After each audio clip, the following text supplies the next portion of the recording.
Hello guys! Welcome to my vlog! Guys, kumusta kayong lahat? Sana ay okay na okay kayo dahil Christmas season na! For today's video, ay gusto ko lang namang i-flex itong asawa kong feeling master chef ang datingan. Kita mo't ginawa pa talagang hairnet ang aking t-shirt. Hindi ko tuloy mawari kung sinisipag ba or tinatamad ang person. Abay, pinagsabay bang lutuin ang dalawang putahe ng ulam, guys? Gusto agad matapos ang gawain.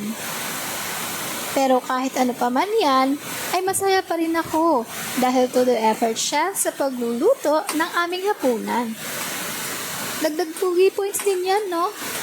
Lalo na sa mga hindi masyadong kagwapuhan tulad niya. Ala for the go. Idaan na lang sa sipag at sa galing magluto. Charot lang. O siya, sige. I-enjoy mo lang yan, Habi. Halo dito, halo doon. Wish ko lang hindi magkapalit ang lasa ng mga yan, ha? O di kaya, paksiwang kalabasan. Joke lang. Chicken tinola, chicken adobo pala, niluluto dyan ni Habi, guys.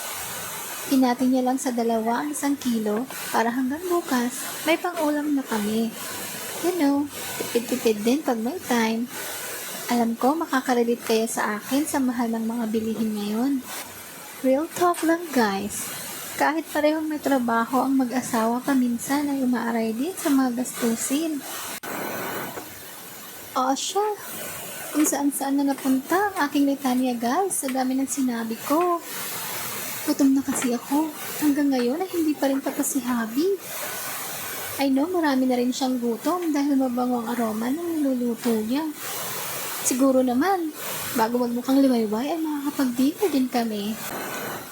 Lalo tuloy akong natakam sa amoy ng chicken tinola nang nalagyan ng Knorr cubes at pampalasang magic sarap. Malamang malapit-lapit ng makahigop ng mainit-init na sabaw. Abay kahit sabaw pa nga lang at papaya ay ulam na. Ewan ko nga ba, ako talagang taong inuunang maghihigop ng sabaw. Yung tipong makakaubos muna ng 1 tasa bago pa lang sumubo ng kanin at ulam. Kanya din ba kayo guys? Talaga nga namang career na para ni Habi ang kanyang mga recipe. Parang Chef Boy Logro lang ang aktingan eh. Ika nga ni Chef Boy ay peng peng peng peng aura. At last ay luto na rin ang aming hapunan guys. Maraming salamat sa inyong panonood sa aking first ever vlog. At maraming salamat Lord sa lahat ng blessings. Kainan na guys. Bon appetit! Bye!